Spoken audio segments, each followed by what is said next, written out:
In a male-dominant industry, you have a female-forward team. What's your logic behind it? But where is this money coming from, Pandey? Because 10 to 12 crores for DGTL Festival?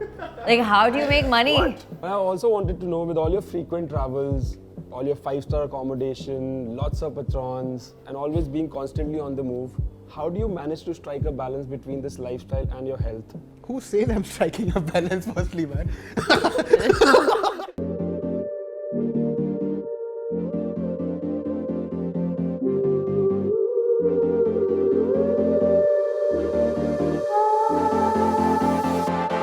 What's good, everyone? Welcome back to another super fun session with someone who has helped shake the electronic music scene in our country. Joining us today is Prateek Pandey.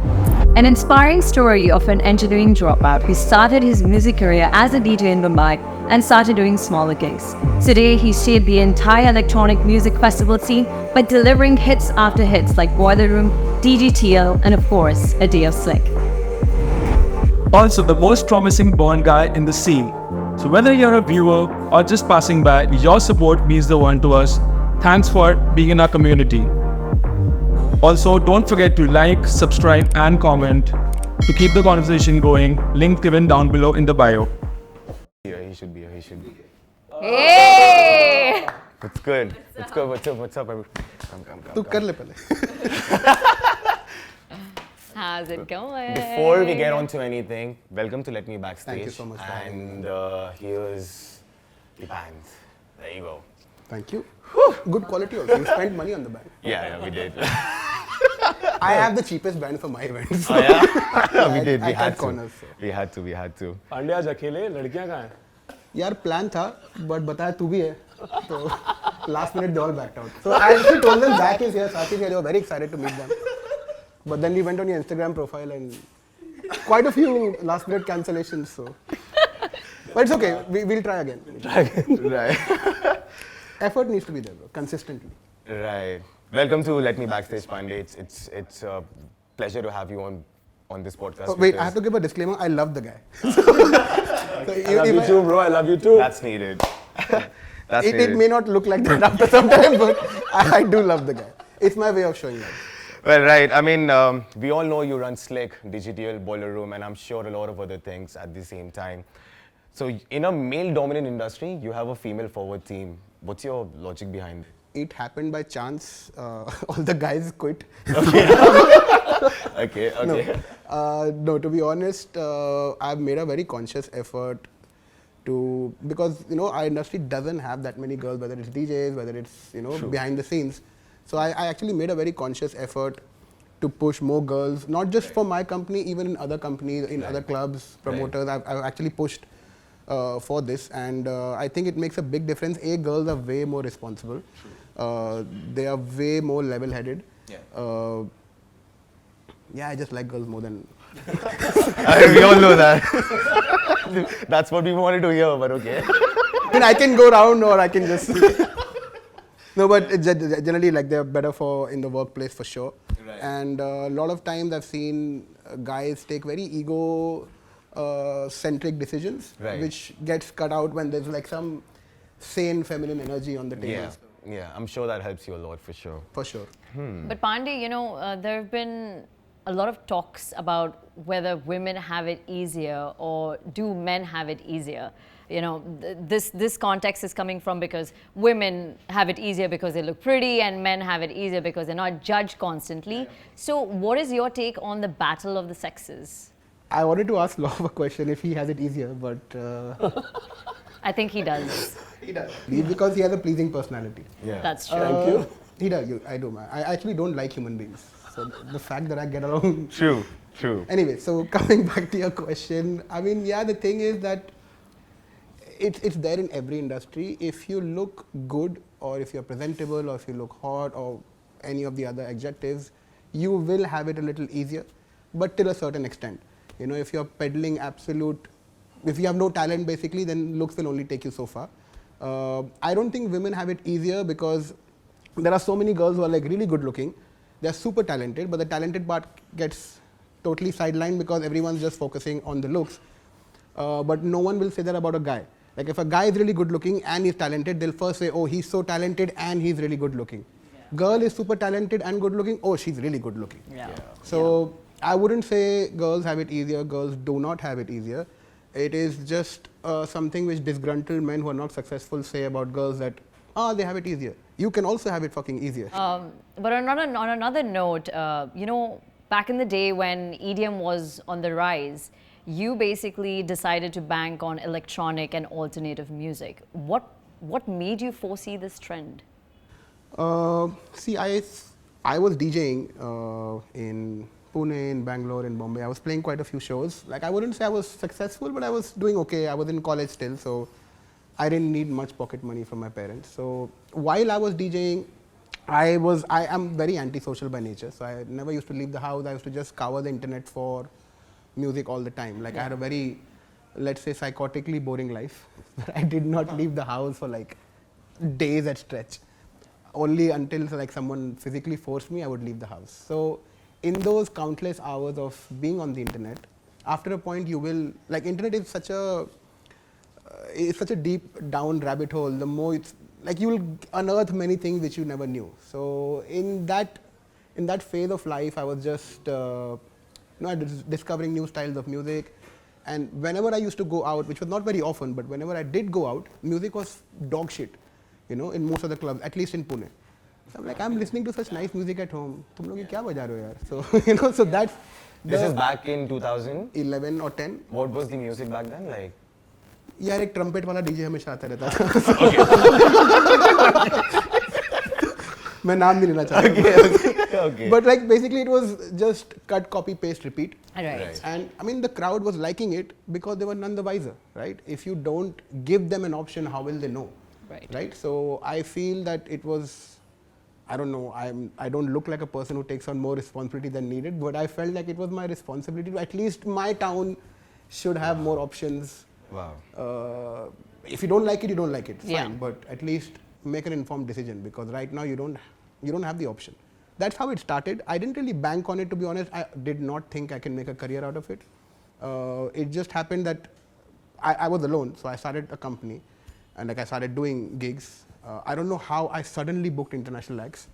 I really don't know how. It just, when I look back, I cannot imagine why it would work out. Why would they even trust me? Do you think it was luck or it just came by chance? There has to be some luck involved for sure.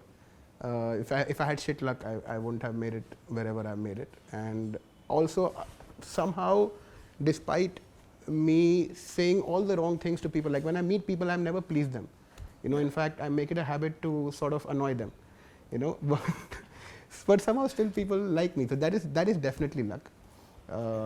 If I really love a person, the best way to judge that is how many jokes I make on them. Oh. So you love love. More jokes, more love. More jokes, more love. So humor is my form of love. Anyway, what was the question? The question was, how did you foresee that trend? Oh yeah, I foresaw the trend because it was just so boring what was happening in the country, and I just thought, okay, let me try something new. And then it just sort of happened that people started liking what I was doing. It was a very small number, but the love and support from that very small number was so huge that gave me the confidence that, okay, if I can do it here, then I can do it maybe in Bombay. If I can do it in Bombay, maybe I can do it in Bangalore. If I can do it in Bangalore, I can do it in Hyderabad. And I met many like-minded people who sort of agreed with this approach, where something new has to be done. So it was almost heralded as a change that, oh wow, somebody's, and everyone used to assume I'm stinking rich. He's why else will he lose money continuously, So that it was just naturally assumed I'm rich. And to add to that, my parents used to live in Dubai. Now my dad used to work for Air India, it's a government salary. But Dubai naturally again assumed, oh, he keeps going to Dubai, he's very rich. I was not rich at all. I mean, I was fine, I never had a lack of anything. But I wouldn't call it rich. So to this date, I don't know how I made the finances work also. Whatever I had saved up from my DJing, I used to put that. Somehow it just, it used to be oh fuck, it won't work out, it won't work out, it won't work out, but it would work out. So I didn't really bank on it, just sort of worked out. I'm happy it did. So. I mean, I'm a big fan of Slick. I think back in 2016 when you hosted Boris at Waters in Goa for a day of Slick, that changed my mind and the perception about this brand, and I fell in love with this brand called Slick. So can you take us through the journey of Slick over the Journey years? of Slick, yeah. So I stopped DJing. I started doing gigs. The company was called actually Whatever Sounds Good. Yeah, that's what you mentioned last time we spoke. I couldn't come up with a name. I was struggling so much. What do I even call the company? Because I was just putting out events without any company name, nothing, no Facebook. I'm digitally handicapped. I'm technologically handicapped. Even now? Yeah, I'm a grandpa when it comes to technology. Very bad with it, very bad. I didn't have a great team. But you have a great. Now. That time there was no team only. And till about 2-3 years, I didn't have any Facebook page. Instagram तो मुझे मालूम ही नहीं था, छोड़ page तो बहुत दूर की बात है. Someone made a Facebook page, one of the Praveen Achari, the DJ, right? He felt so bad. He's like, bro, let me make you a Facebook page, please. Because I was promoting events with just, I don't even remember how I was promoting because I didn't have WhatsApp. Until? Very recently. At that point, there was BlackBerry culture, so BBM. BBM. So I was promoting my gigs through BBM. Thank you for reminding. So I was promoting my gigs through BBM, and like one of my friends, Praveen, is like, bro, please, mat kar. Let me make you a Facebook page. One girl who used to make the flyer, Krish, she used to work for Indie Vibe. I didn't have a logo. So she made the logo. She's like, please, I'll make it for you for free. Okay. And then I started Whatever Sounds Good. I did one tour. My first tour straight away was a Guy J, Anil Chawla plus Dale Your Anderson. first international tour? My first gig of anything was straight Was Guy Guy J. J. Straight Guy J. This is 2011. 2011 or 12, one of these 2 years. I don't know how he even agreed. Why would he agree, right? I have no body of work. I'm sending emails from an email ID which says DB23. So there was no reason for them to trust me. Just again, I think luck. And when I want to impress someone, I'm good at it. So I think I was just very persuasive in my email. So they got convinced. They came to India. The tour was a fucking disaster. Oh, shit, okay. I can tell you more later about it. So anyway, Can we also talk about your first gig, club gig, and your first ever festival in India? First gig would be the same. The Guy J one. Right. The first gig was in this place called Coco Bongo in Bangalore. Okay. It was a launch night. और मेरे gig के बाद club ही बंद हो गया. Literally, yeah. What are you saying? Bro, epic. Because of the losses? No, they made money. They never paid me. My mom put a curse on them. So again, disclaimer, my mom and me are gypsies. Yeah, okay. I can predict things, I can read people. Right. God forbid if I ever put a curse on you. Damn, no, shit. Have you seen Peaky Blinders, right? Take note of this. No one should be on the bad books of Prateek. Please Pandey. clear Don't my mess with invoices. PP. Don't mess with PP. जिसको भी पैसा देना बाकी है, please. Right? Especially not with if my mom gets to know, you guys are fucked. My curses are hit and miss. My mom's is... Anyway, so I had this gig in Coco Bongo. It was Guy J, Anil Dale, Praveen Achari, a couple of local DJs. Packed house. Everyone was heralding me as this new change which is coming into the Indian scene. They're like congratulating me. I was so excited. And I was a young kid, so it really went to my head on the first night itself. So not even saying that gradually, no. First night itself, it went to my head. I got wasted on the first night. Gig was good. Like, there was crowd. Everything was managed perfectly.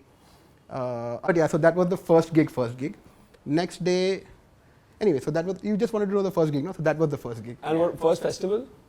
First festival, I didn't really do the festival. There was this festival which happened in Ambi Valley, Enchanted Valley Carnival. EVC. That's more of EDM, right? Yeah, so there was one underground stage, but I booked everything for them. Like I booked live bands, I booked trance, basically programmed for them. Yeah. So that was the first festival I was involved in. Year 1 unka tha. So year 2 mein उन लोगों ने मेरे को निकाल दिया. So were you a EDM?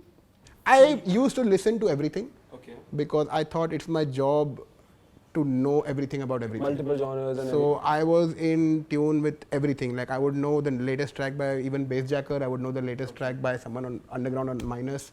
I would keep a full track of Psytrance. I would know everything about everything as much as time would allow me. So I was keeping a track of everything. So yeah, EVC we were booking everything. Like it was not just Underground. But yeah, I kept a track. And nice. I used to live with Law Stories that time. He was my roommate. So he had just moved from trance to EDM. So Rishabh, yeah. So he was playing EDM all the time. So I used to ask him, "Ye kiska gana hai?" Hits hai? Haan, theek hai. I mean, talking about festivals, we definitely need to talk about the recent one that happened in Bombay, Boiler Room. 7,500 people. Almost. Like, For fuck's sake, like how did you pull that out? The biggest boiler room gig in its history. There have been a few bigger, I think, but definitely the biggest in Asia. Yeah. I have to say this, I was just telling Sachi before also, that half the people assume it's all me. Yeah. I have another company, Yozora. Right. Right, which I have a partner, Arnav. Right. And Arnav stays mostly in the background. Yeah. And I am by nature a bit more in the scene. foreground. So Right. everyone assumes कि प्रतीक सब कुछ कर रहा है. Yeah. प्रतीक उतना काम भी नहीं करता आजकल. Right. Okay. Okay. But was it expected? Yeah, so I mean, Arnav and me are partners in this company, right? So Right. when he was the one who was telling me that, you know, we should do boiler room in India, my nature for any new idea is to shoot it down. Right. Anything. You tell me, bro, 1 million. I'm like, bro, I don't know if I need money. So that's just my nature. Like, I'll question Right. any.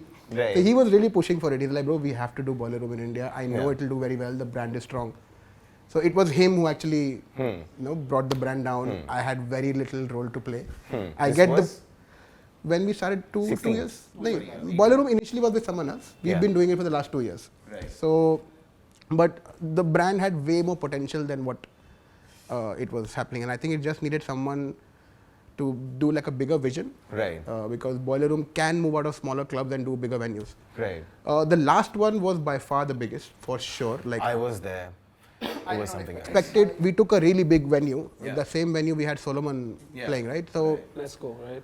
yeah, Nesco. We were a little worried, to be honest, कि इतना बड़ा venue ले लिया है. Yeah. भरेगा या अब नहीं? भरेंगे कैसे? हाँ, तो लॉव के गेस्ट लिस्ट से भरने का प्लान था.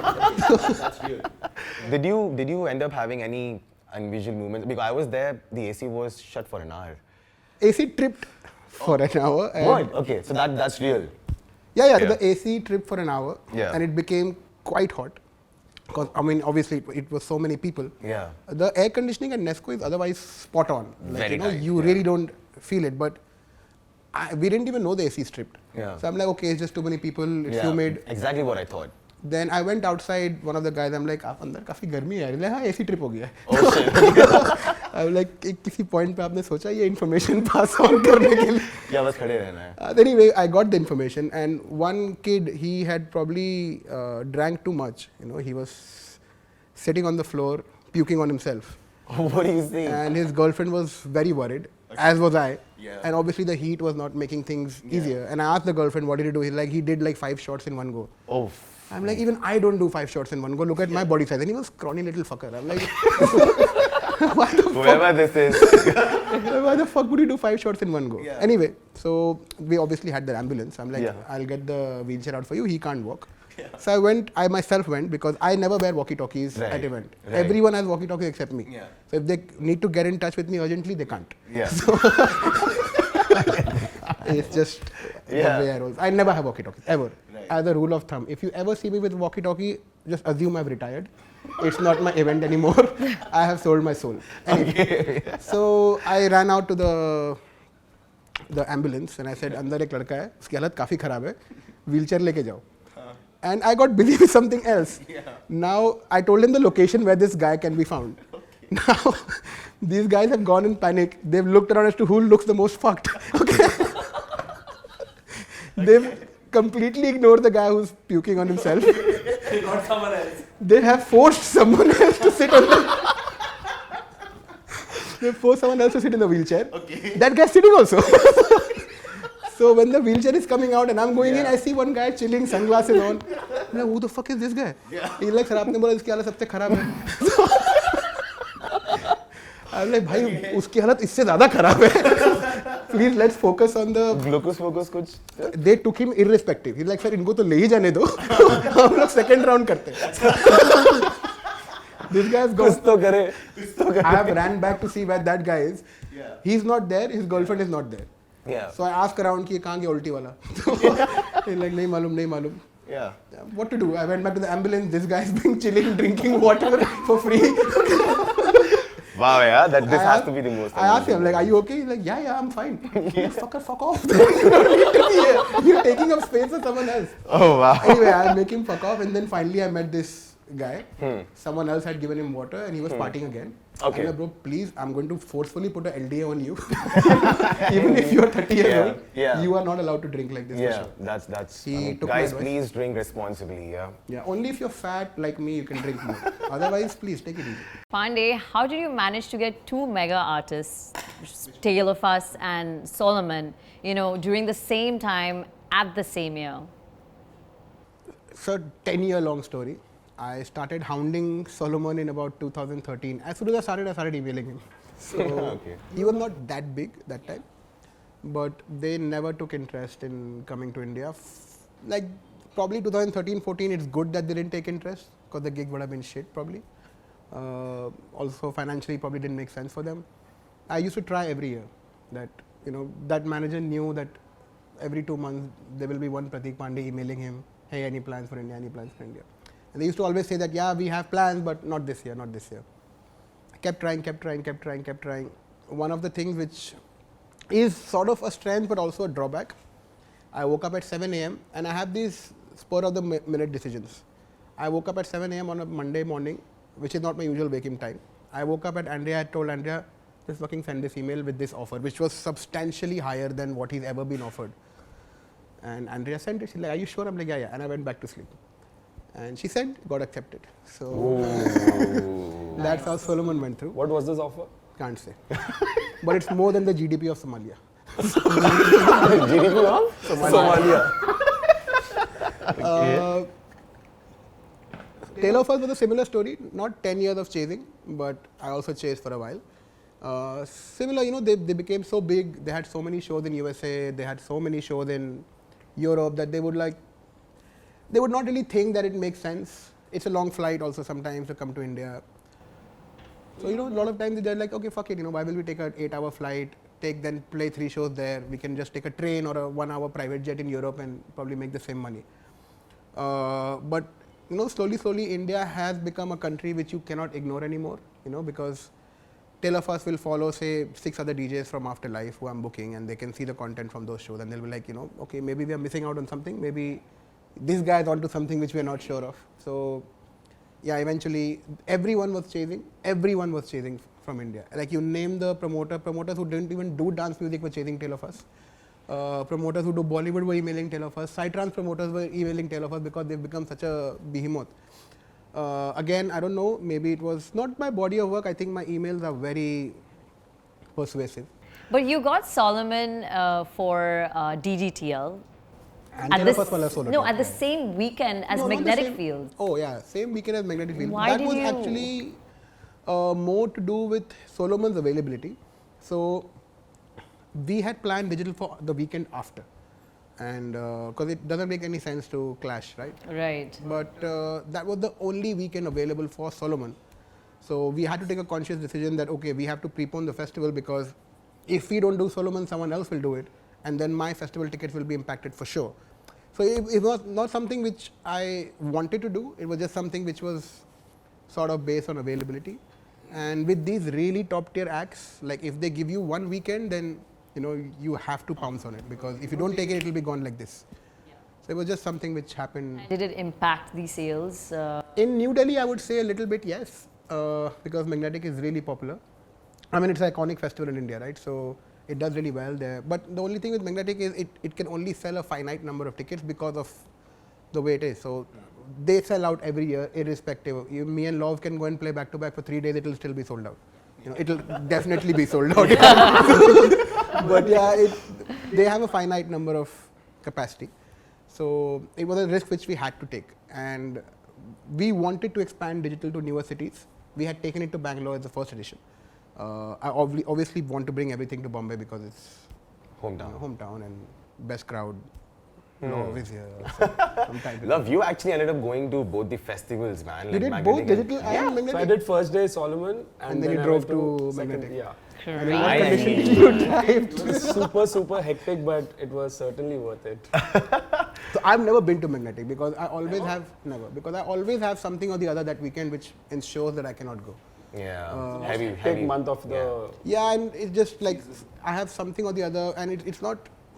It takes an effort to get there, right? You have to drive and also you cannot just do a quick in and out also. Maybe you can, but but otherwise it's difficult to do the quick in and out. So yeah, it did impact the ticket sales in Delhi, I would think. But Bombay we were fine. I mean, also Pandey, you know, I'm very well aware of almost all the artists who comes to India in the electronic music space in terms of their hospitality rider and their tech rider, for example. You know, I was listening to this somewhere. You know, DJ Snake needed DJ Snake needed a PlayStation. Avicii needed a Lego set. Whatever Steve works for Aoki him. needs cake, and then Justin Bieber needed a jacuzzi. So, how I did also need a Taylor First jacuzzi. and Solomon's I also need a jacuzzi. Yeah. It's imperative. Right. So how did Taylor I made First- them put a jacuzzi for me outside just. So I wouldn't do the podcast otherwise. It's there after the show. So, Piche. so how did Taylor First and Solomon's tech rider and hospitality rider look like? Before you say anything, I would want you to explain what hospitality rider and tech rider means to our viewers. So technical rider, in short form, tech rider is whatever the artist needs in terms of the technical stuff. It's like the CDJs, the mixer, if they have any specific sound requirements. A lot of DJs, if also difference between DJ set and live set. If someone's doing a live set, then it will be a little bit more extensive. Tech rider, they would need a bit more stuff. I'm not very good with the technical stuff. Right. And hospitality rider is what they need to drink, eat. Some of them have like dietary restrictions. Some of them have some specific demands. There are a lot of DJs these days who actually don't drink anymore at all. But the hospitality rider would still mention, certain brands of alcohol or beers or whatever. It's because it's just there and they're lazy to edit it. Or secondly, it could be For the entourage. Yeah, it's for the entourage. So I end up drinking most of the hospitality rider for most DJs. Right. I have never had a very weird request. Like I know a lot of people have had very weird requests. I booked Steve Aoki once for one gig in Bombay. It was 2013. It was a launch party of EVC. So when I got that rider, I was a little worried. कि मैं raft कहाँ से लेकर आऊँ? Oh, raft? Yeah, because he surfs Right, okay. in the crowd, right? A lot of people actually don't know this, that I used to do a lot of EDM back in the day. Back in the days, So I had booked Steve Aoki for one of the gigs. It was a launch party of EVC. It was like the technical hospitality rider was like at least 2-3 pages long. Very extensive catering.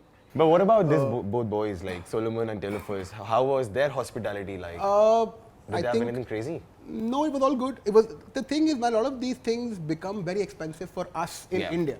Yeah. Right? Like a Azul is okay in USA or Europe. I mean, it's obviously on the higher end of the costing, but for us in India, it becomes really expensive. True. So I had to get like X number of bottles.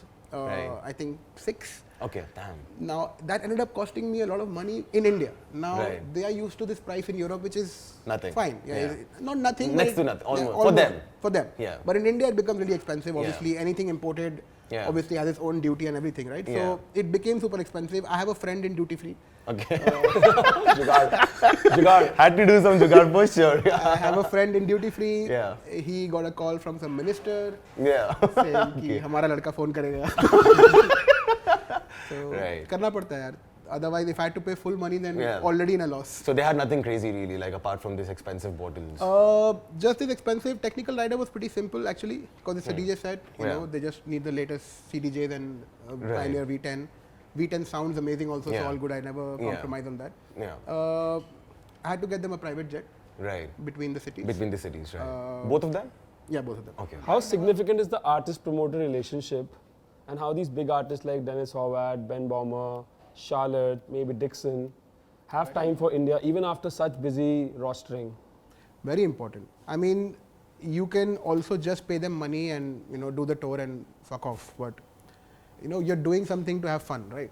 That's the obviously it needs to make financial sense. But making relationships and friendships is, I think, the most important thing in this. If an artist comes and they look forward to see me, it already becomes an added bonus. Because I hang out with them when I go to Europe. They don't think that they're coming to play for a promoter. They're thinking they're coming to hang out with their friend. I don't force the friendships. Sometimes it doesn't work. It doesn't work. Some DJs are douchebags. I'm like, fuck off. So I don't try to make any effort there. But the DJs you mentioned, they're all my really good friends. I have a very good connection with them, and I'm just myself. They've seen my bad side also. They've seen my good side also. So I'm just real. And the more real you keep it, I think better it is, because they see fake people all over the world. They see fake people Wednesday to Sunday. They have surrounded by snakes. Everyone has a hidden agenda. The minute you approach them with zero agenda, You know, you give them what they need, you have a good time with them, you look after them well. Human beings after all, right? Why would you not like the person who's doing this for you, right? So, yeah, it's important, and I think everyone should approach it not with the intention ki, oh fuck, I have to network or I have to do that. If you just keep it easy, you know, it will come to you. I mean, do they look forward to the Indian hospitality? Yeah, Indian hospitality is very famous. I've been to a few festivals in Europe, which I won't name, where itne कंजूस थे वो लोग, मतलब एक coupon. I'm like, bro, I will buy you 10 coupons, man. What the fuck is wrong with you? And that's for a small drink. So, and then there are like digital, for example. When I go there in Amsterdam, they look after me like a Rajasthani prince. You know, they really it's like all. Rajasthani prince. Yeah, specifically Rajasthani prince. बस पगड़ी नहीं देते. पगड़ी नहीं देते. वो मैं खुद पहन लेता हूँ. But like they pull out all the stops. So, and they also know that when they come to India, I'm going to look after them. And Indians are generally very hospitable people, right? That's right. Who are you talking about? Like name any few acts who love Charlotte Indian. loves food in general. Chicken tikka masala. Charlotte loves anything. Okay, If it's anything good, Indian. if it's no any food, Okay, okay, any food. Okay. she loves food. So if you give her good shit, she'll be so happy. Yeah. Dubfire is the biggest foodie I know on the Yeah. planet, maybe. Right. He really appreciates his food. He's a great cook himself. He's so well traveled. He's friends with all the chefs. So you get to learn a lot from him also, just generally about food. Right. Obviously, he's a fan of Indian food also, but he loves food in general.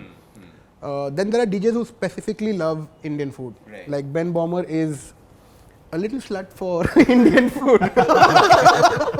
He's my friend, so I can call him that. He loves Indian food a lot. Yeah. Again, poor guy, he lives in Berlin. Yeah. Doesn't get I'm Indian sure. food at all, बेचारा. Packed food. बहुत बेकार है वहाँ पे Yeah. food. So he really looks forward to it. He always makes sure he comes a couple of days early. Always makes sure he leaves a couple of days late.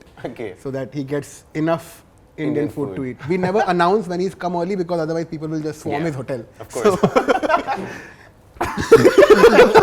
No, it's a genuine problem with Ben, man. It's we have to keep location of his super Discreet. hidden. Yeah. Like we never, but somehow people find out when he's landing. Okay, they're at the airport with posters and all, which is nice.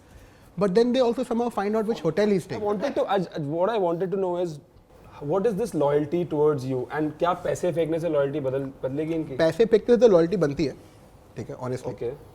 My loyalty also changes. That I know. For sure. No, jokes aside, I think, see, a lot of time we don't know what's happening in their personal life, right? Some people are more driven by money. For some people, they really don't care. So I think it's a case-to-case basis. There have been moments when some artists who are like really close to me, like I've built them up from ground up in India, and they've been offered more money and they've taken it. Now again, that also depends on my relationship with them or my mood on that day. A lot of time they've reached out to me and they said, hey Prateek, you know, we've received a higher offer. Do you mind if we take it? And I'll be like, man, you're my friend, make more money. If they found me in a bad mood, I'm like, I'm never going to bring you back to India, fuck off. So it depends on which mood they find me in. But where is this money coming from, Pandey? Because 10 to 12 crores for DGTL Festival? Like, how do you make money? What? So That's for one edition or both? half edition. No. I mean, look, there are many ways. Are you from Ambani's family, Adani's family? Adani. Adani. So Pandey is my fake surname. Okay. So, and now I'm going to cut your electricity in your house. My first power play would be this. Iska light cut do. Light card though. Yeah, So so how I'm do you related. generate 10, I 12 am crores? related to Adani. Okay. All right. So Let's go. I changed my surname last minute so as to not, so that people don't, you know, treat me differently. So originally I hail from Gujarat. Okay. I'm from Adani family. I control the electricity for all your houses. That's how I got into electronic music. That's a good one. Good with the switches and knobs. वो fan का regulator घुमाते घुमाते सही है. No, I mean, look, earlier it was very difficult Yeah. to raise money back in the day. It was so difficult. Like, if I had money, I would do it. But a lot of times I didn't have, then I would be dependent on clubs paying me on time, on advances, which never happens in India. You mention advance, they change the number only. So then, like in Europe, for example, sponsors pay you in advance because they say, hey, it's sponsorship, I'm supposed to help you financially, so I'll pay you in advance. In India, the cycle is 3 months, 6 months. Sometimes I get transfers from sponsors I have forgotten. Wow. ये क्या है? Bad वाले आ गए. I have to call the accountant कि ये कुछ पैसा है, कब का है? He's like, हाँ सर वो 2011 का था. Like my company, White has changed, my GST has changed, I'm still getting money. So it's crazy in India, man. And only in India it happens like this. Maybe in Dhaka and Pakistan also is similar, but India for sure, it's so weird that no one pays you in advance for something. Like you're performing a service, right? Like we've come here, right? I've ordered French fries. If I tell him एक हफ्ते बाद ले ले वो गांड मार देगा. You know, so it is a constant struggle. Cash flow is one of the most difficult things to manage. You have to have literally a lot of empathy, plus also you have to make some very hard decisions, right? So you sometimes take a call, okay, this guy really needs it, I will cut corners somewhere else, you send money here. Whether it's now coming to a festival per se, I think ticketing platforms really help because they can advance you money on your projected revenue of tickets. So if I tell Book My Show or a Dice that, hey, I'm looking to sell 4 CR worth of tickets, they can give me 4 CR now because they've seen a body of work from me. Back in the day, if I asked someone for advancing, they'll be like, "Chal, rasta naap," you know, figure it out on your own. I could have just finished this answer in one sentence. Also. It gets difficult, in short. But do you actually make money? Festivals, no. No? No. It's a very common misconception that festivals make a lot of money because you see more people there, you see big branding of sponsors. Most festivals in the world are losing money. Not most, almost 60 to 70% of the festivals are losing money in the world. So anyone who wants to start a festival, please note that first of all, it You're takes a gonna lose lot of money and you'll probably lose money as You well. are going to lose money unless you're a fire festival and you scam people, then you don't lose money, but other people lose money. But someone still loses money. No, so then what makes you, want to do a festival if it's a loss-making business? No, I get it. I also ask this question to myself a lot of times. It's a question which my parents have also asked me. कि बेटा ये सब तो ठीक है, but क्यों कर रहे हो? see, festivals are way more fun than club shows. I feel, it's the best way to meet more people in one setting. People travel from other cities, so it's so nice to meet people from you have festivals. Everyone's coming from Guwahati, Delhi, Bangalore. So you meet everyone in one go. Obviously, you book many artists, like more artists in a festival, so you get to meet so many more artists. You obviously have a bigger production. The way to make money in a festival is to be consistent and not shut it after 1 or 2 years, because from my experience, most festivals will start making money after the 3rd year. So the most common economics which I've learned and which I've also heard from other people is first year loss guaranteed. If you're making money, then I want to meet you. So first year is guaranteed loss. Second year you aim for break even. Third year you aim for a little profit. That's the ideal scenario. Usually what happens is first year loss, second year loss, third year hopefully break even. So break even means you don't lose money or gain money. So why I do it? It's a lot of fun. I mean, the other day you were talking about your friend in Colombia who does a festival and he couldn't break even until the 7th year. 6th year, yeah, he stopped it. He used to do, I will not name the festival, poor guys. So, but he used to do a festival which is a really renowned international brand. He did it for 6 years and he still did not see returns on it. So he just had to cancel it and then move on to something else. So it's not all fun and games. I know it looks all fun and games. And like someone who's going on a holiday, right? So, or partying on the weekend, for them it's party. It is work for me. It is work for so many other people who are doing it, and it's a source of livelihood. So it does look grand. It does look that, oh fuck, these guys are rolling in money, but usually that's not the case. You make money from club shows, you make money from tours, you make money from sponsor activations. You sort of balance things out. From just festivals, it's very difficult. Smaller scale festivals, you can make money where you don't have like multiple stages. When you have like 2 stages, single day format, you save money on production a little bit. So yeah, that's why we do this thing called a day of slick. Also lost money for a long time, to be honest. I thought it would not, but it also lost money for a long time. But the last few editions, touch wood, have not lost money. So that's a single day format. I book lesser international acts for it. On my own roster of acts play, so I pay them even lesser money. So that's amazing to know. Also curious to know, you probably get these crazy requests from influential families, very last minute requests for VIP tables, or I have a guest list for 50 people, put them in. Like, how do you manage? Like him. Like I love. He sends me last minute messages, bro, I'm coming with 30 people. So every time he sends me a message like that, I'm very accommodating. I don't reply. I send him the ticket link, which is sold out. So he can't even buy that. In short, I don't want him to come. I mean, I want the other 29 people to come. The problem is him. So if you're on his guest list and you get a no, I love you. Problem is this guy. Don't message him for the guest list. Right. What was the question?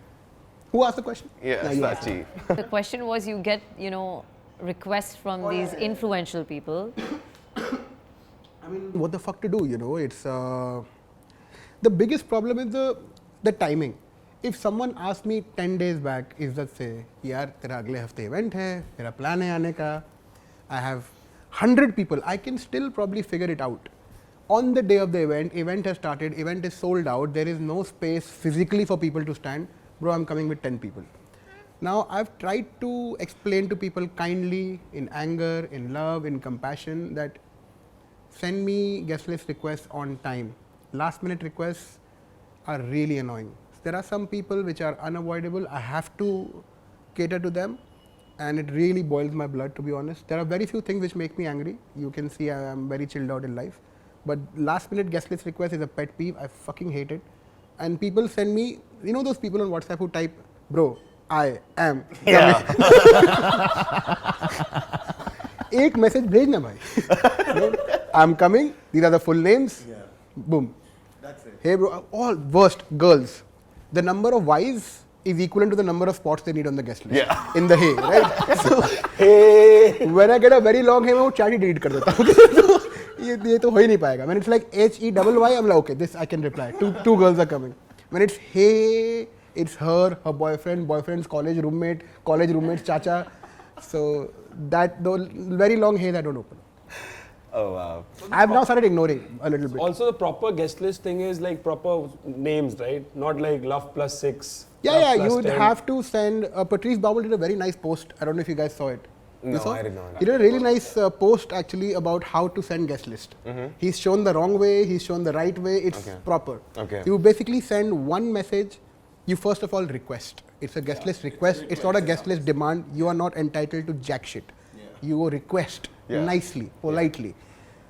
Because I'm doing you a favor. I can those 2 spots I can sell tickets and make money, right?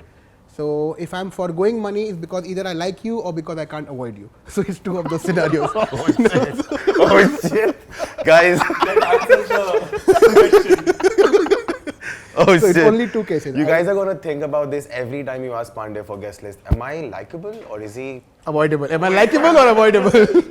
So I either like you or I cannot avoid you. If you're in either of those 2 categories, send me one message. Which states your full name, states which event. Sometimes I have multiple events, right?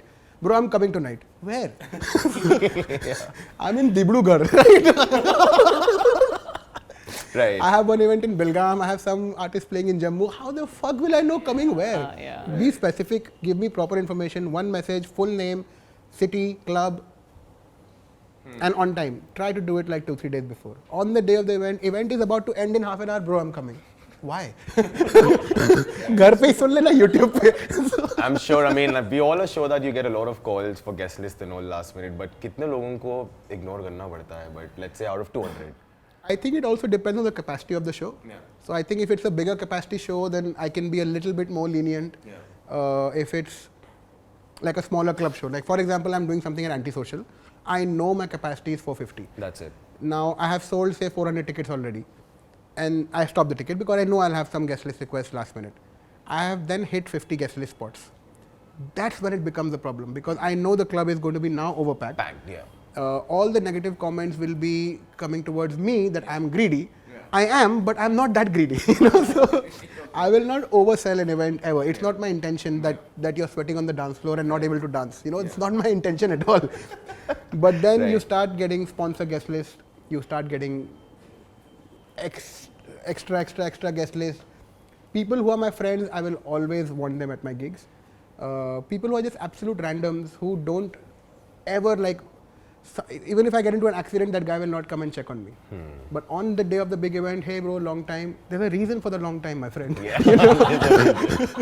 I don't like you. Yeah. But yeah, that is very annoying. I try to be nice to as many people as I can, Makes sense. but to a certain extent. So you play according to the capacity of According to the capacity and how rich the other person is. how. Makes sense. So ये सब तो ठीक है, but how important is the guest list culture and how can this be a sustainable business? It's not important at all. Fuck guest list, to be honest. If you're getting a band, you need to pay for it. See, some guest list is okay. Like I totally get it if you're a DJ, Yeah. if you're a club owner, if you are in the industry. It's like a favor to the fellow industry peer. I totally get it. Not a problem. People who are not in the industry, you are coming to listen to someone who has been paid, who's not playing for free. There are staff working in the club who have to be paid. Everything has been paid for, nothing is gratis, right? So why would you Right. expect to be entering True. for free? It makes no sense. So It's I don't important. think guest list culture is important at all. No, for him to understand. That Yeah, it's- please understand. Yeah. Fuck you. No, fuck you, bro. I primarily give this big guest list only for such events, you know, where I know there'll be less people, and you know, you need to fill in those right spots. So yeah, I get it. I mean, I'm sure the promoters hate it, but I try to make sure that at least these people come who are not gonna make it there. Maybe Yeah, they I mean, listen to this genre. There are a then- lot of times, that's true actually. There are a lot of times when you have people who don't listen to dance music at all. And sometimes you put them on the guest list and maybe they will start I mean, if I get like 20 Bollywood people who wants to understand the techno scene, Yeah, so that's they are cool. coming and spending money. They're spending probably a lakh. 20 But people this are is what spending happens also a lot of times. Like people say that I'm going to spend a lot of money, but I want them to understand you're not spending that money on me. A lot of times I do not get anything from the F&B, right? That goes to the venue. And venue has not spent anything to get the artist. I have spent everything. I'm solely dependent on the ticket sales. So a lot of times people will be like, put me on the guest list, I'm going to buy a bottle inside. Okay, good for you, but I don't get anything unless you're sharing that bottle with me, which... Yeah. But even then I don't get any money from it. So Right. I get this. A lot of people have this thing that, okay, I'm going to spend a lot of money inside. But please understand that 90% of the time, I'm not getting that money that you're spending on the bar. So it's going to someone who's already not spent any money. So why don't you have like a friends and family, for these guest list people, why don't you have a friends and family ticket? Like, maybe it can be offline. We do it. We do it. You do We do it for some really big shows. We do a friend and family discounted ticket. But people are sometimes really cheap. Yeah, I you know, mean- I had, I can't remember which gig. The tickets were selling at 5K. Okay, it was some big gig. I can't remember which one. I put a friends and family for 1,000 rupees, which is No way. Peanuts. peanuts, right? And that artist was really big. I really can't remember which one. Like, was a big gig. Like, to get a ticket for 1,000 rupees was unheard of. Even then, people still wanted to be on the guest list, and it just makes them feel, gives them this validation that, oh, I'm friends with XYZ, that's why I got in for free. But if you were truly my friend, you would happily buy tickets, is what I feel. That's you know? Ooh, strong words. Strong words. True also, words. Yeah, it's true. Strong words. I mean, Pandey also, it's been almost 8-9 years for me in this industry now. And back in the days, there were very few known promoters like you and few other running the business in India. And blacklisting culture was really a thing, which really isn't at this point. I don't see that blacklisting thing No, not happening. much, yeah. So how do you deal with such situations where you blacklist a promoter or a venue? Like, how does it work? Aaj bhi hota hai kya ye sab? I mean, yeah, in some cases, bro, you have to do it because it's like the dog which has gone rabid and biting people on the street. It's in public interest to put that dog down sometimes. Without making any comparisons. Okay, funny story. I've also been threatened to be blacklisted back in the day. I had sent one transfer, really big DJ. Indian bank transfers for international transfers are really complicated. It is. They ask you everything about your family history, what's your underwear size, everything. True. It's hard. It's really difficult. Sometimes these transfers get delayed. So there was this agency, I sent them the money. Yeah. I sent them the proof that I've sent it. Yeah.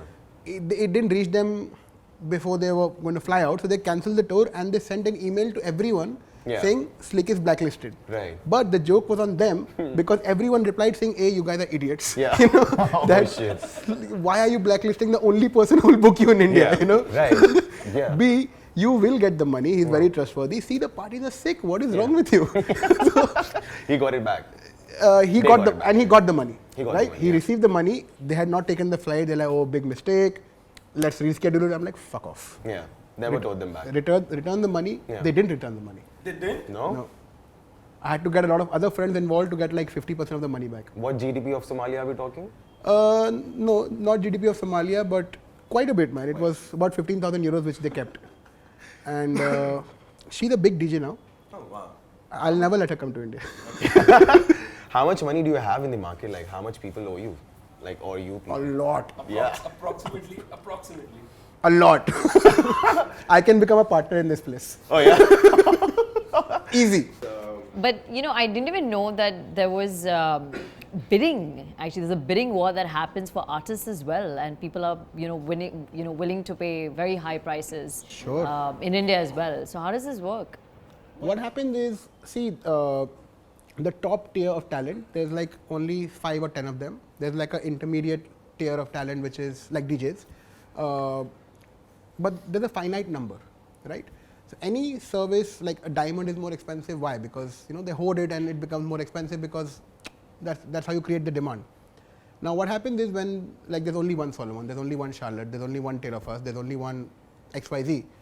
So there'll always be more people who want them than, and they can only do X number of dates in a year, right? They also have families, they have their own travel schedule, they're going to USA, they're going to South America, they're going to Europe. So it creates this demand wherein some people who are in it just for like a hobby sake, who are probably not even looking at this as a business, they just want to look cool to their friends, they want big ups from random people, oh like look, I booked XYZ.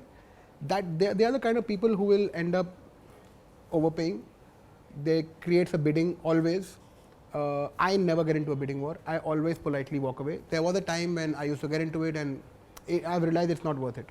If someone is paying you more and it makes no business sense, walk the fuck away. Let that person lose money or do whatever. The DJ or the agency will realize who is the legit person and who is not. Even now there are so many DJ people in India who, like for example, if I know a Mercedes C-Class costs 40 lakhs, right? At best I will go to 45 if I really want it. Why will I pay 75 lakhs for a Mercedes C-Class? I will buy a E-Class, so. Right. But these people are buying C-Class for 75 lakhs. Yeah, that's true. So that is happening in India. A lot. It's very prevalent. It's actually the most prevalent in India. I have spoken to a lot of my friends who are also promoters and club owners in other countries. It's the most prevalent in India. Right, that's true. Thing. Dubai and India, these two. That's true. It is. And I think Bali also a bit. Bali, Thailand market also. I mean, the biggest show I've experienced in the techno scene in Calcutta was Art Bat last year during Christmas. And I was surprised to see promoters in a bidding war. And they ended up paying 1.5x the actual fee. मेरे को मिलवा दे यार ऐसे investors से. Please make me meet. They paid 1.5x, right? 1.5x. I'll get 2.5x out. Make me meet them. Done. Guys, whoever invested at Bat, Slick, Prateek Pandey. Just hit him up. But anyways. But Pandey, after so many restrictions in Goa, do you think that Thailand could actually be the next destination for festivals? Because there was this festival that just happened called Rolling Loud, which was a $10 million festival, and it was 50% funded by the government. You see that coming in India? I would love it if something like that came to India. It's the best when your own government supports you, and you're doing something legal. You're doing something which is bringing so much joy and happiness to thousands of people. It's bringing employment to people. It's helping your economy. There is no downside to it. Yeah. Everything is by the law. We never take risks with the timing. If the outdoor rule in India is 10 p.m., we shut it at 10 p.m. If the Indian government or the tourism department starts supporting, not just me, like everyone who's doing events, it's going to be a game changer. And it's like it happens a lot in Europe. Like the Belgium government really supports their events. German government really supports. French government supports. It was really good to see a Thai government also supporting. And not just supporting, investing, to make sure that it could be done on a bigger scale so that people from other countries can travel. Now, a lot of people think that, oh, of course, Thailand is a beautiful country. So is India. India is a really beautiful country with so much untapped potential in tourism, right? And if we can promote even 0.1% of it through music events, it's a game changer, because a lot of people in Europe, they don't even realize what a thriving music scene we have, and they would love to visit India. Now, if we give them an opportunity, wherein, just an example, if we could have even 100 people come in from Europe for digital in India, and they've been to digital in Barcelona, in Amsterdam, they can see for themselves what is different, they can travel around. For that, if we can get some support from the tourism department, it will be amazing. I don't see it happening though, because partying as such is still considered taboo. You know, it's not something which should be done. If it's happening, but it's something which everyone, see, all the people who are ruling the country are older people, right? So they probably feel that kya fayda ho raha hai isse? Right. But that's not true. You know, I'm literally I pay tax, sometimes too much. You know, like I sometimes see the checks that we send out for tax. It's a lot of money which I'm paying. There's not much that I'm getting in return. You know, and yeah, if we would love it if there's government support. Yeah. For music in general, not just dance music. Music in general, it will be amazing. Right. Well, I hope that comes in play sometime soon, because India is actually evolving in a lot of things right now. 100%. Having said that, Love, how many awards have you bagged back in the school? Back in school, yeah. I used to play football, basketball. Very agile chess player. I was actually the best chess player also. Oh, Right. wow, You man. can cross-check. Cross chess. With who? Yeah, with who? अभी तेरे school कौन phone करेगा? Yeah. Very friendly. What about you, Sachi? How many awards have you back in the school? Quite a few. I was the best swimmer in school. I was the best badminton player, best artist. Yeah. Yeah. Quite Yeah. a few things, yeah. Yeah, I was a champ. So, I mean, of course, we all know that Pandey, you've won Best Promoter 3 years in a row. How much did you pay for it? मतलब कितने में मिलता है, bro? How much? I got one I actually got two, yeah. So it was Okay, really funny two. because I won Best Promoter of Bombay and then I won Best Promoter of India. Okay. So I'm like, okay. So makes दो थे. तो दो country लेना पड़ा मुझे. सही है, makes sense. But the funny story with this is, so RA does this award, used to do this award called Best DJ, Best Club, and people used to vote for it. And Dixon won that 4 years in a row for Best DJ. And then they stopped the award. So किसी और को chance ही नहीं मिला जीतने का. Okay. With me, it was the same. I won 3 years in a row, number one उसके बाद promoter. बंद ही. Award ही बंद हो गया. So now after me, there is no other number one promoter only. वो retirement, lifetime achievement award हो गया वो basically. Wow. I could have gotten a shawl also for it. It has to be, yeah, actually, we would have loved it. I would have loved to see it. But anyways, We actually have a super cool contest coming up. So, guys, all you Do have to I win do. something? Sorry? Do I win something in this contest? No, because you own the festival. What's the so fucking you point? don't. Oh, it's for my own festival. Yeah. Yes. So I'll So rig this this is- contest. I'm telling you guys, do not have a fair chance. I'm going to rig this. okay, let's see how it goes. But guys, we have a really cool contest coming up. All you have to do is drop your answers in the comments below, tag 10 friends, follow us of course, and stand a chance to win backstage access with 2 Let Me Backstage bands that is going to give you the ultimate DGTL experience. All you have to do is answer these 3 questions. First is, when was DGTL founded? What are the cities that DGTL is doing this year? And which artists are you looking forward to this time? Amazing. And Well. the contest will be rigged. No, it's not. It's not. No, please take part. I'm very fair. You should have said that. I'm very fair. He's actually very fair, so it's not going to be rigged. You guys are. Some of you is going to win for sure. Anyways, moving on. One of you is going to win. I also wanted to know, with all your frequent travels, all your 5-star accommodation, lots of patrons, and always being constantly on the move, how do you manage to strike a balance between this lifestyle and your health? Who says I'm striking a balance firstly, man? Who is saying that? I want to meet the person who's saying I'm striking a balance. I'm fucking struggling to strike a balance. तेरे पास कुछ tips है, बता, you look fit. Ish. No, it's difficult, man, to strike a balance. It's very important though, man, because especially with in this industry, because you're sleeping on erratic hours, you're not eating home food as much as you would like to, probably you're missing workouts or whatever. And I think sleep schedule is the most damaging thing for everyone working in nightlife. And you can't just, like, for example, if an event gets over at 2 a.m., you can't just suddenly, fall asleep. There are a lot of people who can. I take 2 hours, I'll overthink the fuck out of my head and then I'll fall asleep. So that's the biggest problem. I am trying hard. I'm trying to reduce the number of shows that I attend. I don't go for all of my own events these days. So I try to reduce. Traveling also I've reduced a lot these days.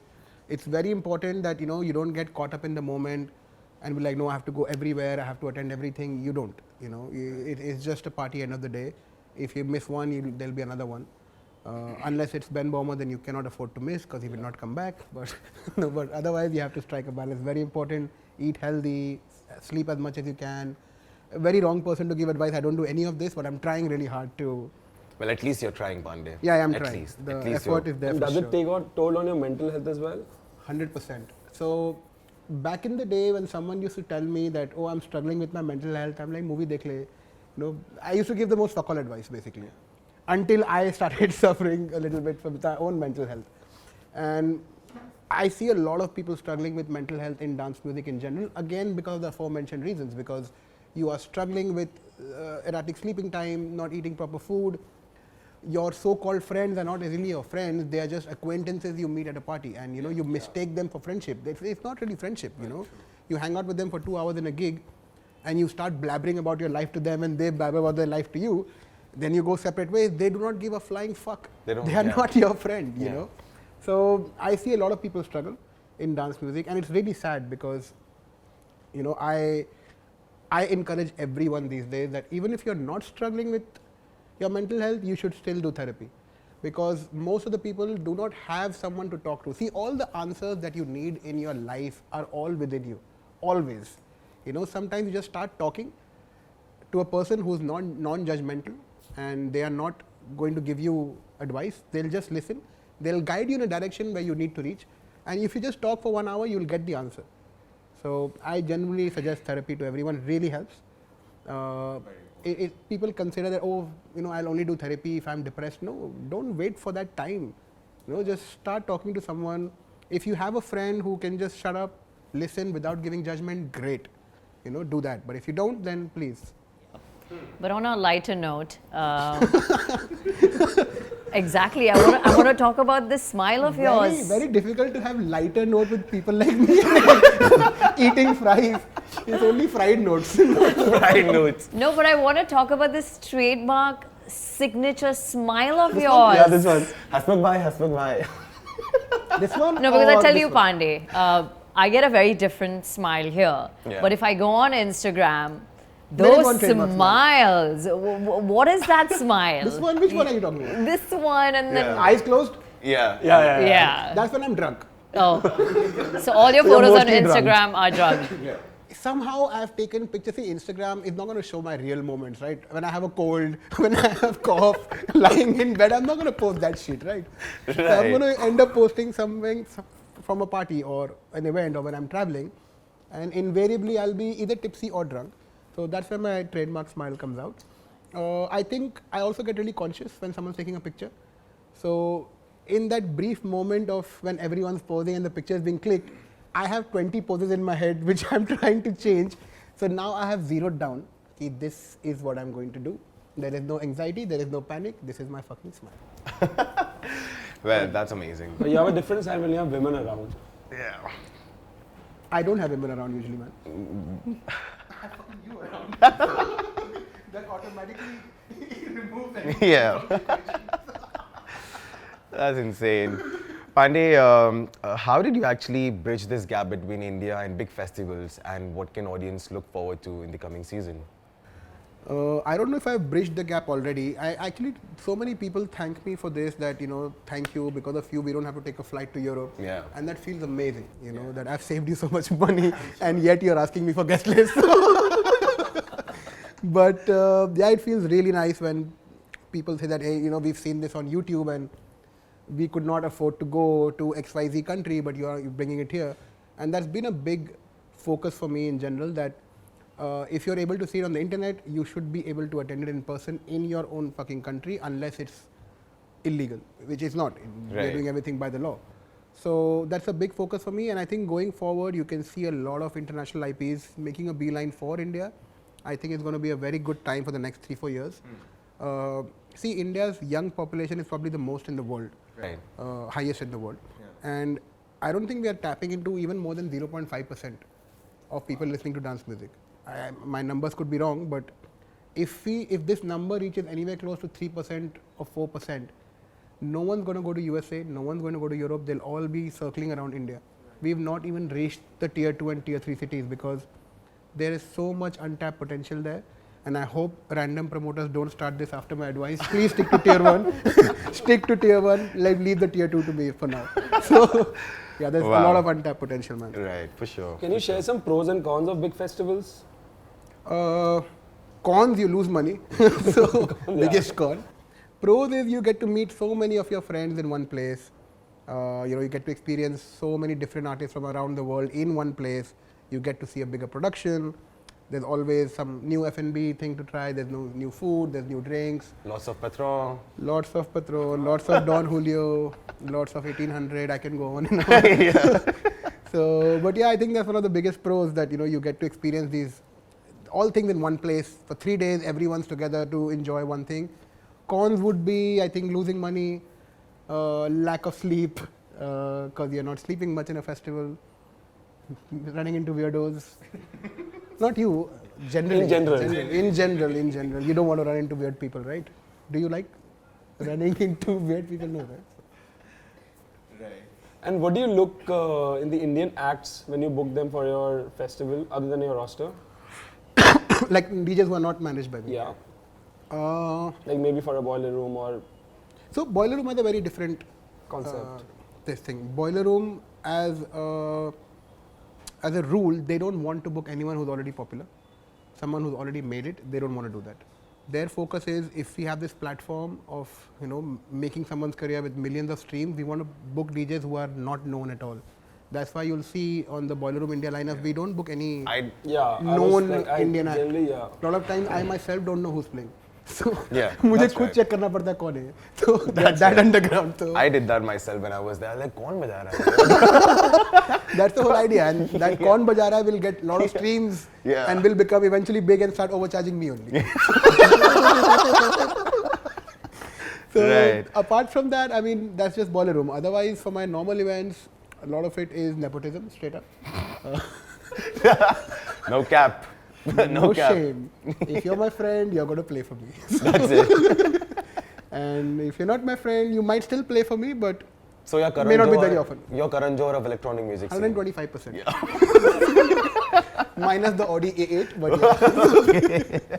And the weird jacket. I just have weird t-shirts. Right. But Pandey, tell us, how long does it take, for you to execute a festival from start to finish? Can take anywhere. The earlier you begin, the better it is. I have done events like I did Taylor First with like a 45-day head start, and that was too short.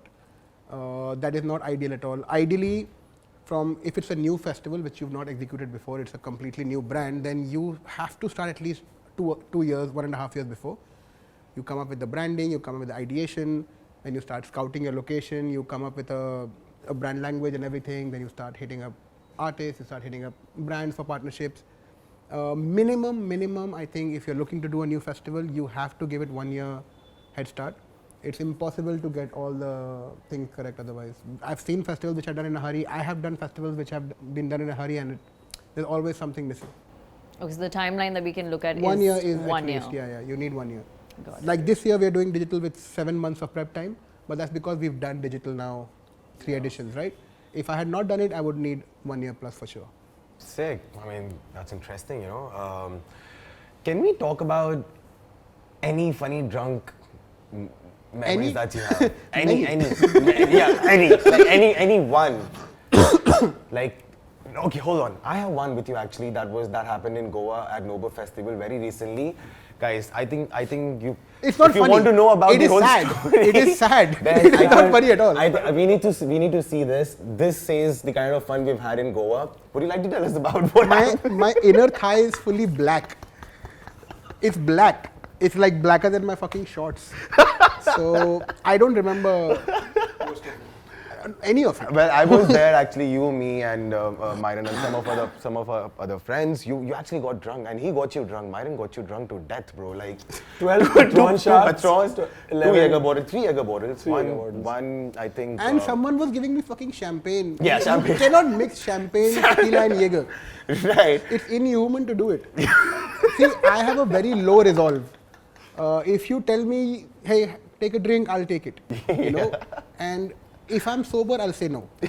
But if I'm not sober, I do not know how to say no. Because in my head, I can drink a lot, which I can until I cannot. You know, so You cannot, right? which happened basically here. Like, Yeah, the girl sitting behind was also watching me. She's laughing right now because she was watching me be a fucking cartoon.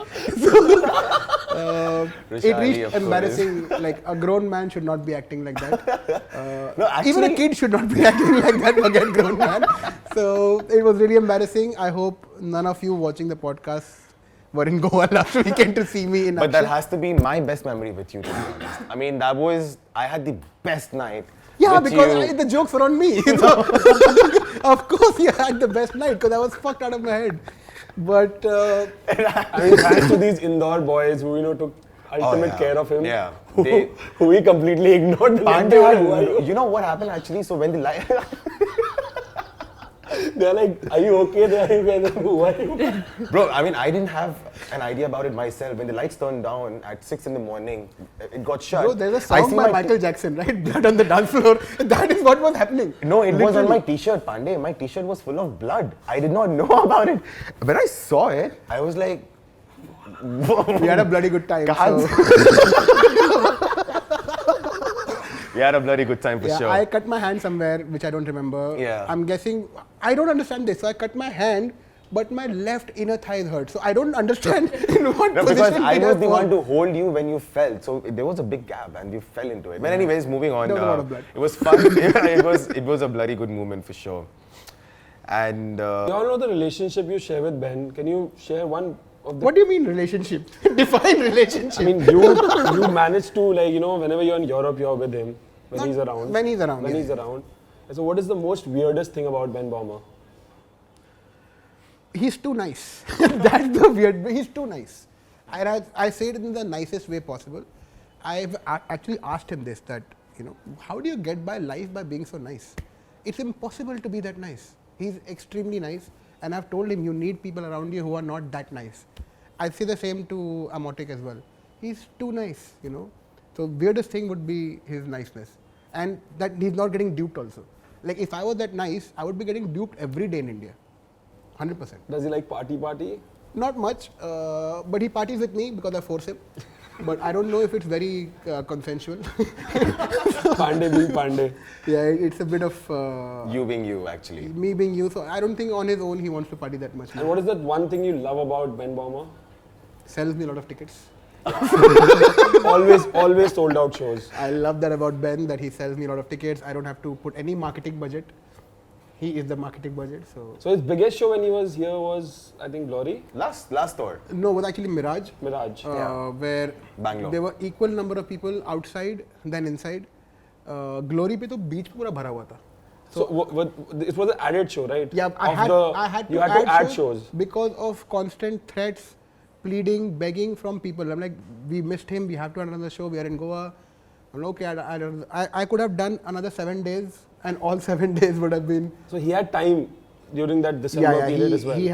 We had booked him for 5 shows. Okay. And he had 1 more day extra, so we had a Okay. 6th show, and then he flew back. Must have made you a lot of money. Yeah, it was not bad. But Ben Bomber. but Bangalore show was also done by Mirage guys, right? Yeah. Right. So I partnered with them in the Bangalore show. I used to partner with them a lot for a lot of my bigger shows. Right. So I love Sharat Rice. We all love him. I love that guy. He always helps me out. It's just one phone call. I have called him at 3 a.m. with shit, and he still helped me out.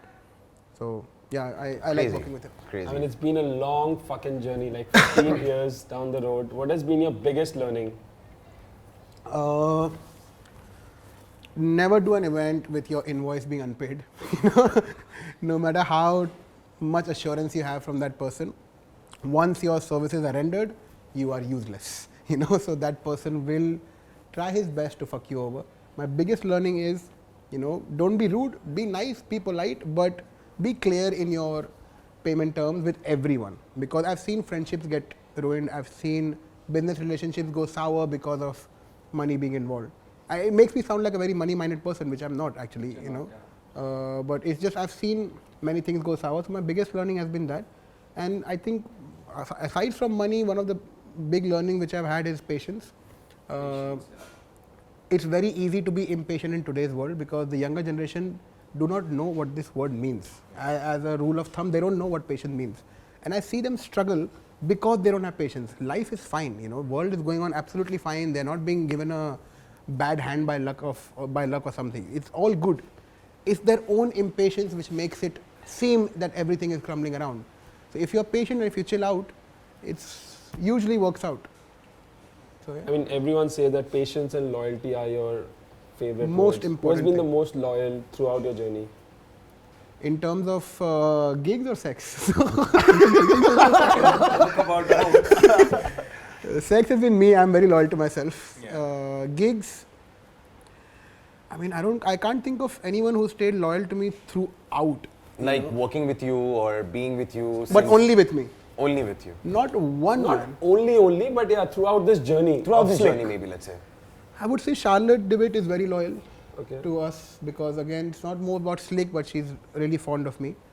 So she's very loyal. I would say Guy J used to be very loyal, but then he started working with other people. Again, has worked back with me.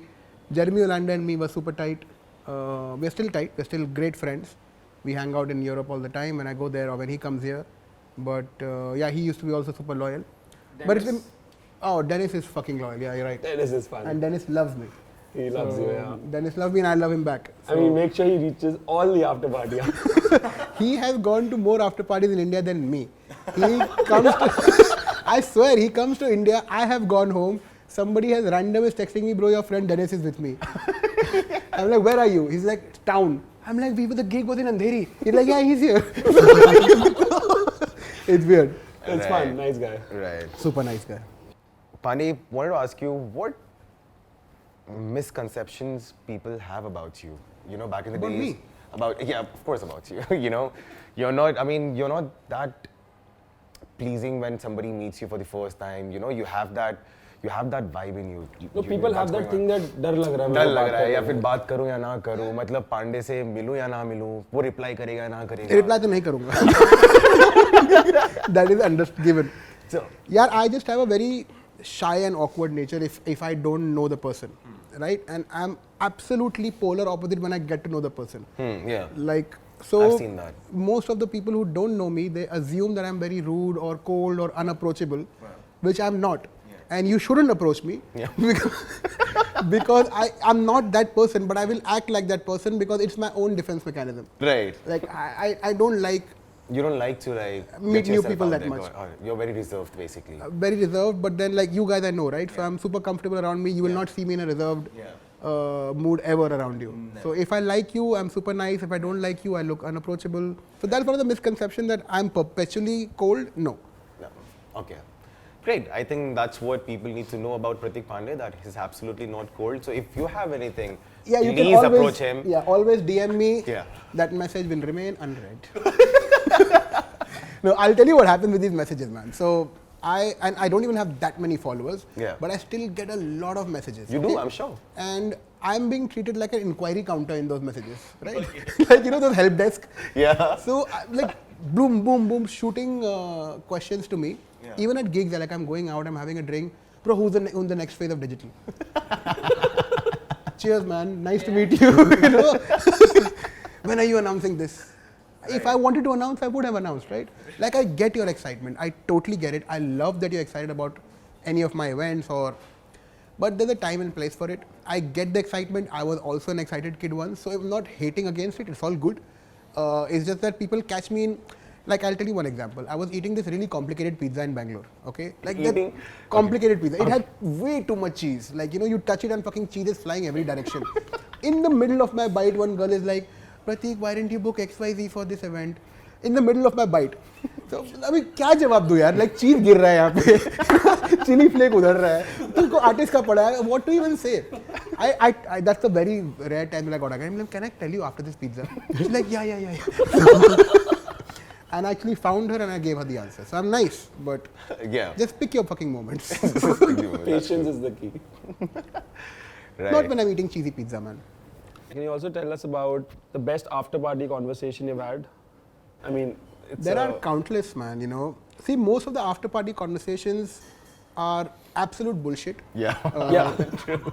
If I have to sum it up in 2 words, these are like broken promises. Like one DJ telling the club owner, yeah man, next weekend I'm going to play for you. Club owner telling him, you're going to be my resident. Both are lying. So, none of it is going to come true. I have never lied per se, but I have lied to get someone off my back. Like, you know, people have caught me in an after party in weird moments, in a very weak moment, and slipped in their request to play for my gigs at a very weak moment of my time where I don't want to Sunrise sessions. I don't want to say no to someone at 4 a.m. Yeah. And they'll be like, hey, I love what you do, you know, I would love it if I can play for you. Look, you can, but again, time and place, right? So I don't break someone's heart at 4 a.m. So I said, yeah, for sure. Wow. But when I say yeah, for sure, 100% it's not happening. If I'm doing it, I will say yes. The minute I add for sure, that's it. That's your cue for me lying. Do you find investors at after parties? I have found actually. Nice one. I have found investors. Bro, I have found so many things in after parties. It's such a strong backbone of the economy of dance music. It's crazy. Like, you would assume that nothing really real comes out of it. Yes, there's a lot of lying. Yes, there's a lot of bullshit. But if you are sober, okay, and you pretend to be drunk, you can get a lot of work done. Yeah. If you are drunk and the other person is drunk, nothing. But if you are sober and the other person is drunk, you can get them to say yes to things, you can find investors, you can find prospective new business people. It's amazing. And you pretend to be drunk. No, sometimes I am. He's never I'm not pretending, I am, but I can compartmentalize. 80% of my brain is drunk, 20% is always on the work. Right. So, I mean, there are some times like this Novo thing when I'm 100% drunk, there is no networking, but then there are times when I'm like 80% drunk, but I still have my eyes on the ball. So, it might look like I'm just having fun and games, I'm not. I have a plan in my head. Right. So what advice would you give For newbies? No, No, I mean, this is on a serious note. What advice would you give newbies, in the industry? How would they make it? What should they do? Again, going back to my earlier point, patience, don't lose patience just because it's not working out for you right now, because you could be this close to actually making it, and it will be so bad if you give up just before you made it, right? Networking is important, but not to the extent that you're solely dependent on it. You have to work on your craft, whether you're a DJ, whether you're a promoter or a club owner. You have to have a good product in the end which sells itself. Networking will get you that far.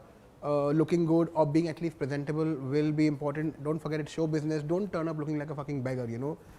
Be presentable, be nice, be friendly. Don't be overtly friendly where it looks obviously fake. Just be nice, be friendly, be yourself. If you have a weird, quirky side, don't be afraid to show it because 10 people will judge you. I am never afraid to show my weird side, ever. Since the early days, if I am like this, I am going to be like this. There will be 10 people who will bitch me out behind my back, but there will also be 10 people who will love me for that. So I would rather be myself than be fake around people. I think that's about it. You also need obviously some kind of business acumen, but that a lot of people can actually learn on the job. It's not something which you really have to know beforehand. No, it's okay. You can learn on the job too. But again, it's different for everyone. Like a lot of people, they're not risk taking. They want to play it super safe. That's not my nature at all. I will jump and then learn how to fly later. I wouldn't advise that for everyone. It works for me, may not work for you. But I think take a little bit of risk, calculated risk. I think it's, please don't lose me if you end up losing fuckloads of money because of this, but take calculated risk. He's not in reach when you lose money. Learn how to fly, then jump. To be safe. Great. That's a great advice, that was a Pandey. super slick session, Pandey. That was amazing. Thank you so An much amazing for having conversation we had. But we won't let you go without the backstage fire round. So are you ready? I'm not. I mean, I don't have an option, right? You don't have an option. Okay, let's go. Who do you think is a crowd pleaser, Charlotte or Ben? I would say Ben, I think because the music is a bit more accessible. It has vocals. So Things you would find at a lost and found in a festival? there are a lot of things which we find in a lost and found. Most common one is ID cards. And if it's any government ID, that person will drink my blood. Where is that ID? You have found it. I'm like, I have not. What will I do with your ID? If it was a card, I would keep it. But it's not a bank card. Government ID cards, a lot. If your current life was a festival, what would it be called? If my life was a festival. Yeah. Love and Chaos. It's a nice name for a festival. If you were not into this industry, what profession would be you would Get into. get into? No, I don't think I would be. I'm right where I need to be. I think this is what I was supposed to do. First artist that gave you goosebumps? Way back in the day, like when I was still in college, I heard Mafaiza in this Sunburn event in Pune. And she was so good, I cannot tell you. I was dancing in front of the speaker, like this, like this. My hearing was not good for 3 days because of it. Yeah, that was the first good time I had. So, Ma, thank you for that. That was really life-changing. One artist you would look good with? As in, One artist you will look good with. Very simple question. to standing next to. Yeah. I look very good with Bully next to me. Bully Nice looks good one, standing bro. next to me. Worst backstage behavior? Me, at my own events, if it's a really good event and it's been a stressful week, I am at my worst behaved. So I'm a menace. Like my own team members struggle to contain me. 3 artists to look forward to outside your roster? Bullseye. Outside your roster. See, Bully, I'm still selling you. I love Kora. He's one of my favorite DJs. I love Anna Lilia. She's a very cool DJ. JP is really nice also from Killer. JP, yeah. Wow. What a bet. Azul or Don Julio? Azul, any day. Okay, since you didn't talk about the festival you hate, what's your favorite festival? So there is Globally this and festival in called Digital. I don't know if you've heard of it. It's my favorite festival. Forget the fact that I do it in India or that we do it in India. I actually enjoy it the most when I go to Amsterdam. I have been to Digital in Barcelona also. I've been to Digital in Amsterdam, the AD ones, both editions. It was so much fun. It's my favorite festival. The programming is on point.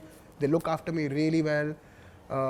After that, I think I've really enjoyed Anjuna Deep Explorations in Albania. That was also a lot of fun. Beautiful location. I've enjoyed Awakenings as well. But number one festival has always been Digital. That's the reason why I really wanted to bring it to India too. You know, so Amazing. That was super You guys should attend. super slick. Yes. That was super slick. Yeah. That was super slick. Super slick. it's always super slick with me around, bro. Get me back for episode 3 also. Do Well. it 3 episodes with me in a row and then shut the podcast.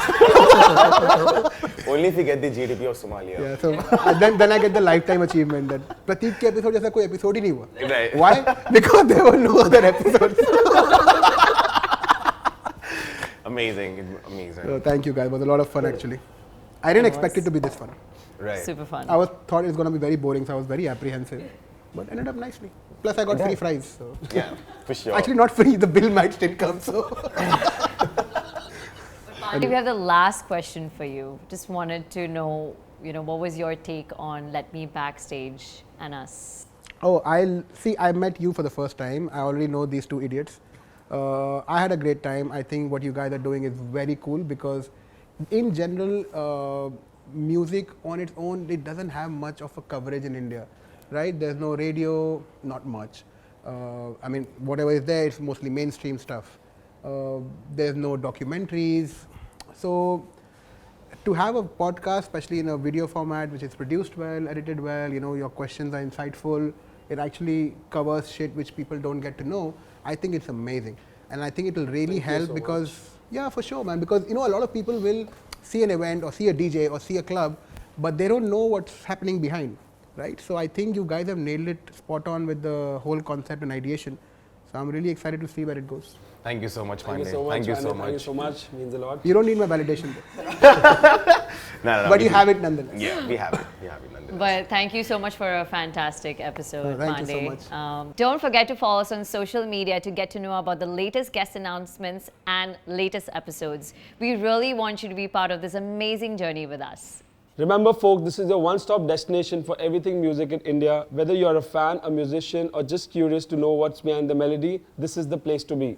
I'm going to sign off with my smile. Well, thank you for joining us as we introduce the second episode of Let Me Backstage with Prateek Pandey. Stay tuned for more. Whoa! That was nice, man. Woo.